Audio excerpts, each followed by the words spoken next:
Whether you're sending your document to a print shop or printing right at home, Swift Publisher has all you need. Before taking our work to the print shop, we need to export it to a graphic file and set up a few options. To get to the Export dialog, click File in the menu bar, and then Export. Here, we need to type in a file name and select a destination. In the Format menu, we can see that Swift Publisher can export to PDF, TIFF, JPEG, PNG, and EPS. Let's choose PDF, and then check out the available options. The first option is Bleeds. Note that we always need to check with our print shop before setting them up, as requirements may differ. We can also opt to include cut marks. Then we can set up the image quality. The original option tells the program to leave all the images as they are. Contrary, the next four options can decrease the image resolution if it is higher than the selected value. By setting lower resolution, you can make the created PDF smaller, which is convenient for online publication or emailing it. All options here, except for Original, convert images to the RGB color palette. Let's go for the original image quality. In the next drop-down list, we have a choice of Quartz filters, which basically applies some graphic effect to all images in the PDF. You may find useful the Reduce File Size filter. As long as we want to have original images, we select None.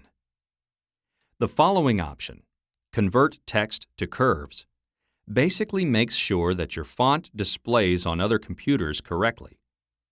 It's a good idea to use this option when your document contains fonts that are not installed on your system by default.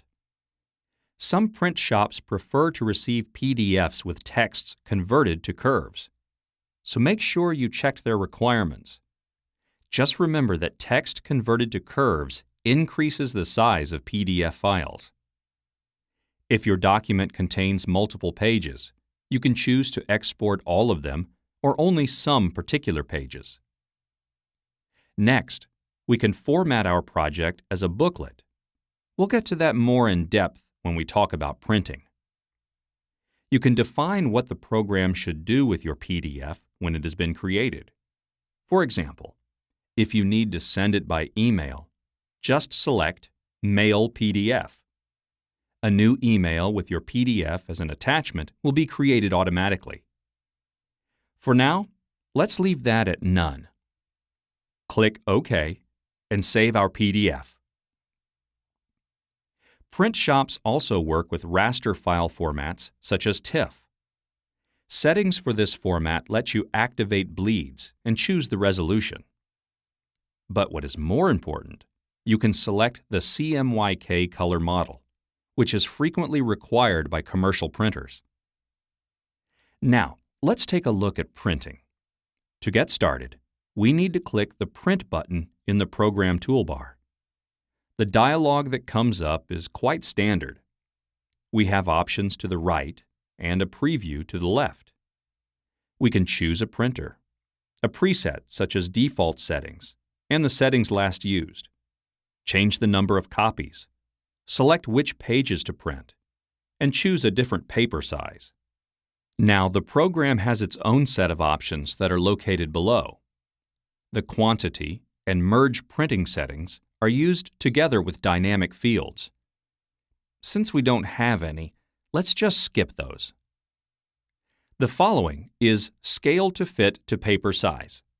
This comes in handy when you've created a document that is larger than the paper you're printing to. Next, we have Format as Booklet. This option automatically arranges your pages so that when printed out and folded, they are in the correct order.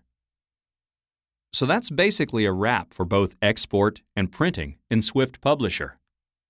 So let's go ahead and click Print to get our results.